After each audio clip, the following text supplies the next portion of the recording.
realize that, the industry standard of hiring an ISA is so different from actually hiring a successful ISA. And I've been talking about it for quite a few years now, that everything that I was taught in hiring an ISA, for the most part, is completely inaccurate.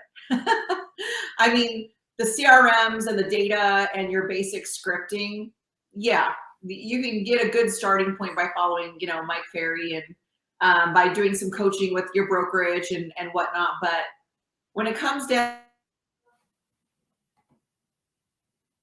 I don't know if the Wi-Fi is being weird or. It's a little bit bad. You always have a bad one, but because ours has been perfect recently. So this one's but not too bad. All right, let's see. I'm just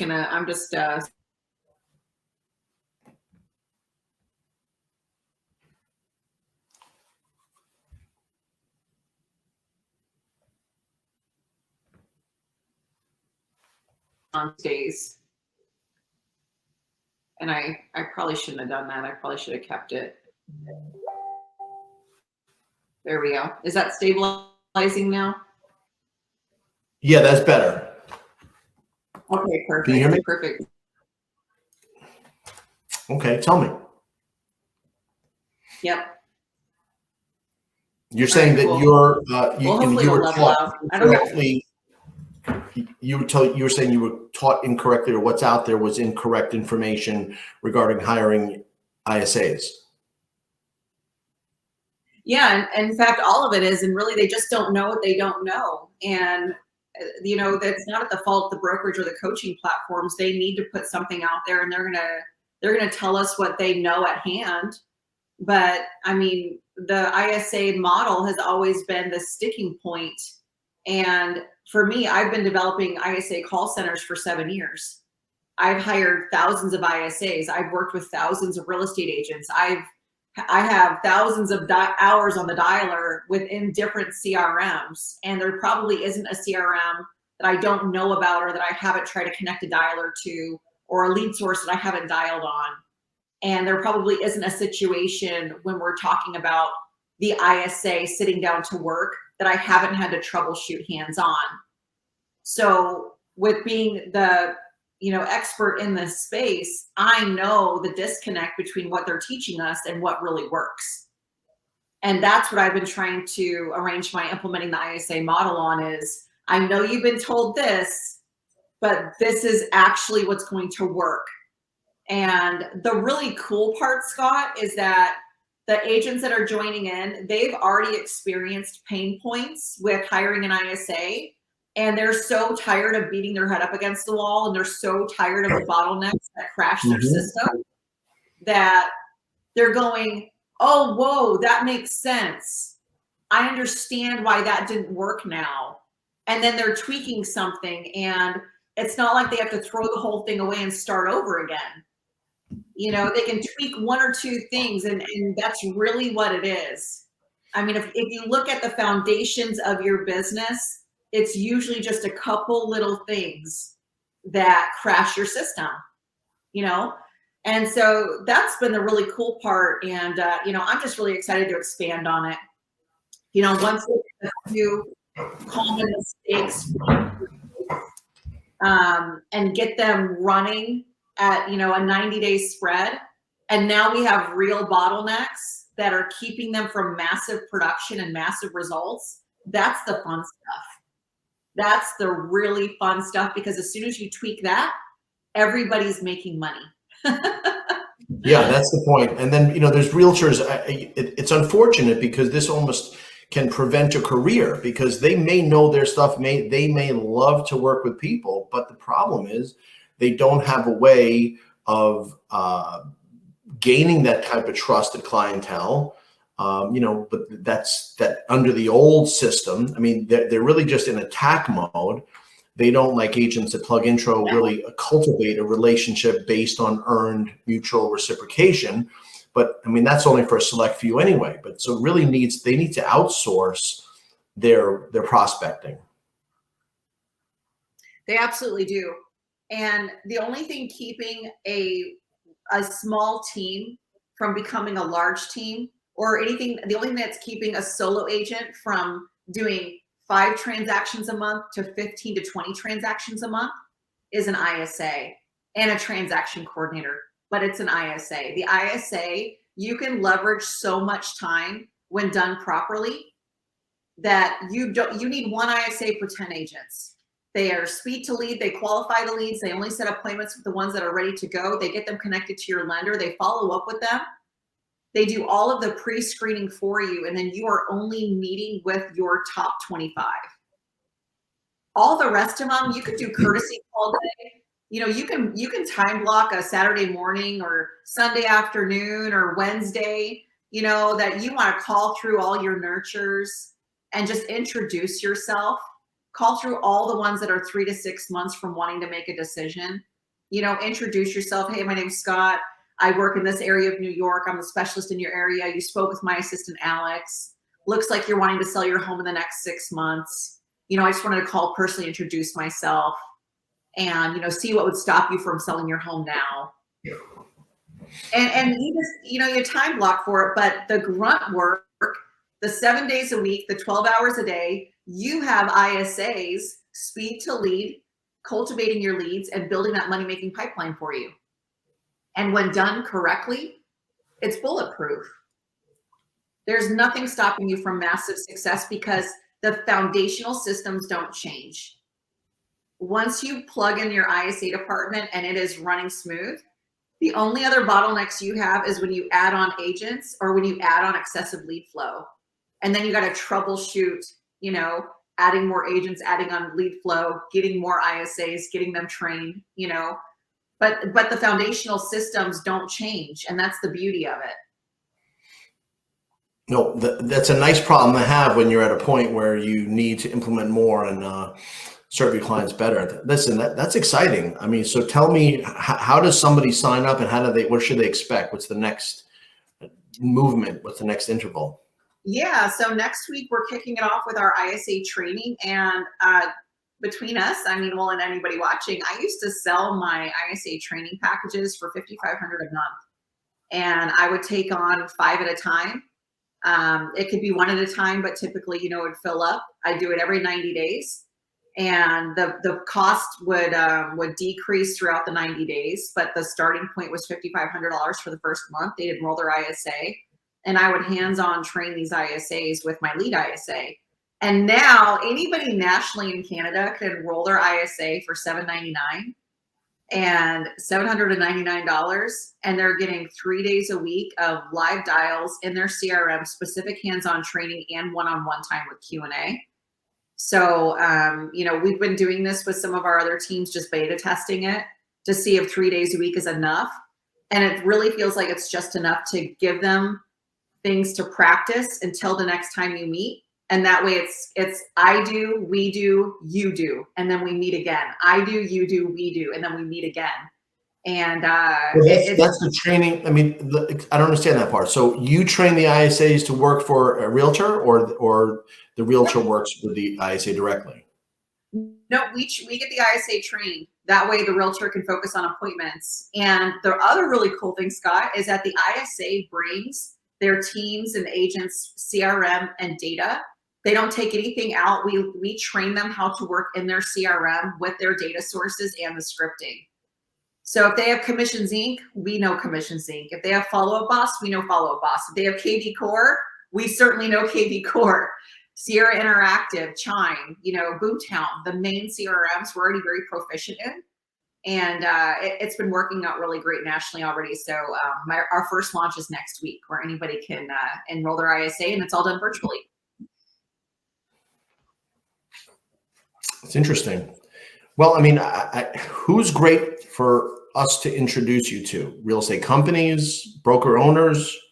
Yeah, or CRM owners, because the owners of CRM have the most turnover when people don't close deals. I don't know what it is, but someone with Commissions Inc. that's not closing a deal, they actually think that if they go to Sierra Interactive, they'll close more deals. Somebody thinks that they can close down their Boomtown account where they're not closing any deals and go to Chime and they'll close more deals. And the stress and frustration that goes into transferring a CRM and starting over again, It's easier to train an ISA than it is to swap CRMs. Oh, I totally agree. To me, that seems like the worst task ever.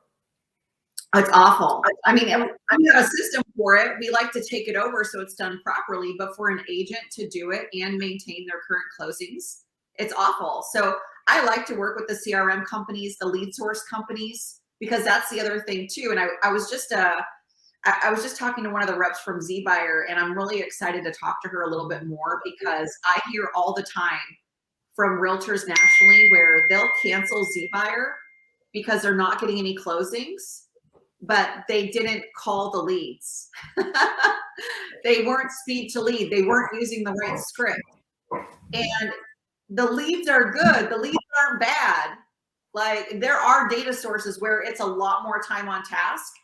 But if you give an ISA a phone number to somebody that owns real estate, they don't even need the name half the time. They can disqualify or qualify that lead for an appointment.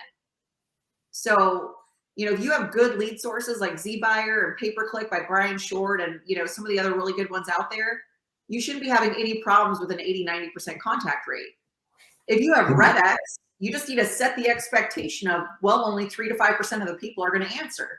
So I need to dial for 4 hours to set one quality appointment.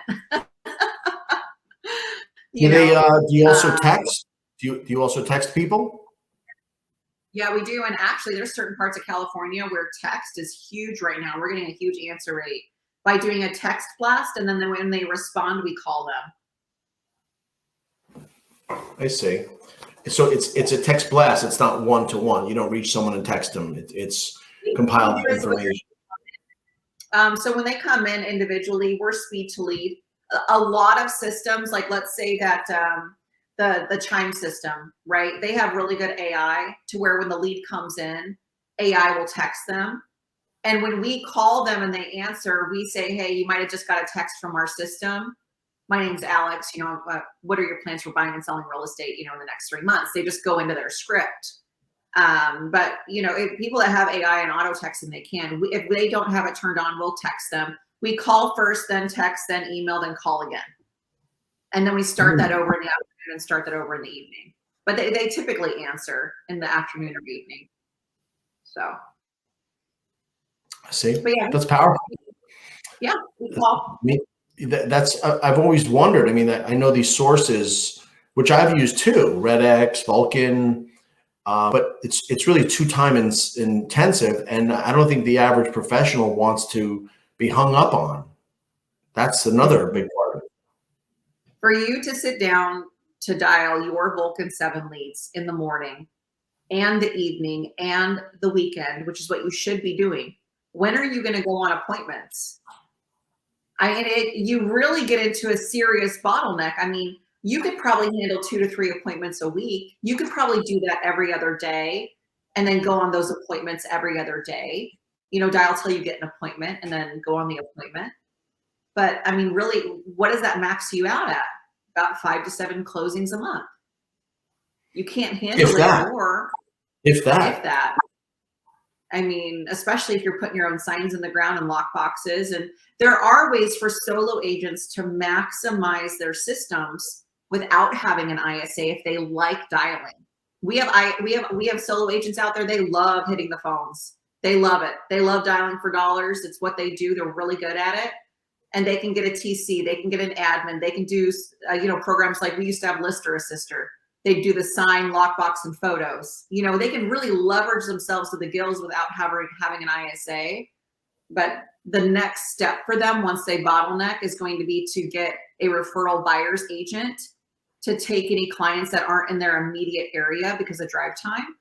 A referral selling agent as well, so that they can focus on just their niche, their farm, their high price points, their bread and butter, and then it's an ISA, because they're going to have to get out of the captain's seat at some point or continue to build this modern team around them of people to refer deals out to that aren't at a higher price point or aren't in their backyard, because drive time will kill you. Drive time is one of the bottlenecks we have. drive time, even, chit chat time, and for signs. I mean, what happens when it's freezing cold? And you know Yeah. what? Aren't some of those things, hate to say it, gone? I mean, in 2022, this may be controversial. Are signs necessary for what? I mean, I know neighbors, drivers, but if you're really not, I mean, the whole conversation in listing is dual agency. Do you even want your own buyer? Can't you do a better job? I always said this, and no one giving me, I've gotten fights. Can't you do a better job of representing just sellers more of than going for all this extra liability, so many other perspectives, walking this fine line, being on a tightrope? Yeah. What are you doing? And let's pretend. So let's agree. There's only two reasons you'd have a yard sign: to sell that house and to get buyers, right? But what if you don't want buyers?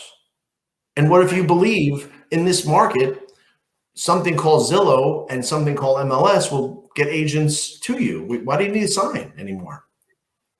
Or why can't it be just something simple that even, if you popped it in the yard of, hey, I listed with so-and-so, it's not this big, huge thing that has to be installed by a professional. It's just, something that you stick in the ground. It's kind of it's a vanity thing. It's a market thing. And some of these people in some of these legacy areas, they're also proud. Some people, have a thing where this company listed my house. And really, that's even ridiculous because there's no standard. We know that Tiffany means something. We know that Harley means something. It's not that a company has a standard. You're not getting a company, you're getting a person. Right. Well, and I don't know how many people actually drive. I mean, I guess they do drive neighborhoods. I would say the sign is to get more listing business because buyers, I mean, I don't think are driving, certainly not these gas prices. No, but okay, I think what you're saying, and I know there's a presence in this backyard. I don't know. That speaks to a herd mentality, and I don't think that people are herding anymore since they have access to everything on their phone. They're not really looking for approval. Now it's safe to go back in the water. I think they're just acting, especially in a market like this. You have to act quickly. You really do. And when we do geo farming, so like we do just listed, just sold phone calls where when you get a sign in the ground, right, you list a property and we call around that subdivision and we say, hey, the property was just listed down the street from you. This is our asking price. What are your plans to sell real estate in the next 6 months? Because we're looking for the next seller for you. 9 times out of 10, they say, oh, I didn't even see a sign in the ground. Oh, the Johnsons are moving? Oh, wow. All right. Well, yeah, let me know what they get for it. Oh, okay. Well, if you were to sell, you go, is this your forever home? Or are you guys hoping to upsize or downsize? You have to figure out, if are they a nosy neighbor or do they actually want to leave? And, but that phone call, I think the phone call is more powerful than a sign call, especially how you guys have your sign calls routed. It's a complete disaster. You don't call them back anyway. So that's just that if I'm being fully transparent, that's my opinion of it. Yeah, but, sure. Yeah, I don't think that an agent that goes on the listing should be the one putting the sign up. That's my opinion of it. If you're going to get a sign in the ground, you need to have a system in place where someone else is doing that for you because that's another bottleneck. Your lockbox, your sign in the ground, your pictures, sitting there for 3 hours for home inspections. There's another controversial topic. They're all bottlenecks because time is absolutely precious and time is money when you're a real estate agent. All you have is time and you have to maximize that. So those are the things that I find that real estate agents do that. You're right. That's a very controversial subject regarding the home inspection. People will say, I want to be there to see so I could mention. Okay, there's merit to that. There's also the time. There's also why couldn't an inspection report be enough? Why, and who's to say that what level of repair credit could even happen? You're not looking to find out what the condition of the house is. You want to find out if you want to live there based on its condition, and what, if anything, can you get as a repair credit? Yeah. And most houses are livable, and most sellers now are not going to give much at all. Yep. Yeah, exactly. I mean, when you let the home inspector go in and do their job, and you're not trying to be the professional on the home inspector. I mean, the home inspector provides a whole report with pictures and everything else.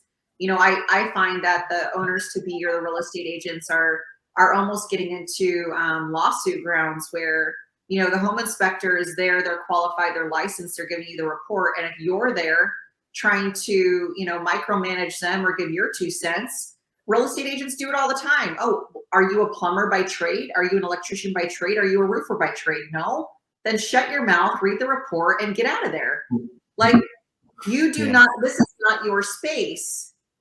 And I see it time and time again, and it is a huge lawsuit and a deal killer. Let the home inspection guy, the specialist, tell them where the concerns are. That's a great point. That's a great point, because there have been a huge incidents of suing a home inspector a company, and they have liability insurance for just this reason. But if you're doing that, why wouldn't you include the realtor? They have the deeper pockets. Exactly. So why wouldn't you? Exactly. So if you realize that you could be included, wouldn't you do everything to distance yourself and say, look, I'm in my lane, they're in their lane, you're paying for 2 different services. I'm a butcher, they're a baker. I mean, I'm not part of you know why. But the problem is agents want to be the be all end all. They want to be the complete one-stop shop and get you down to your you know, landscaper, which is potentially a problem.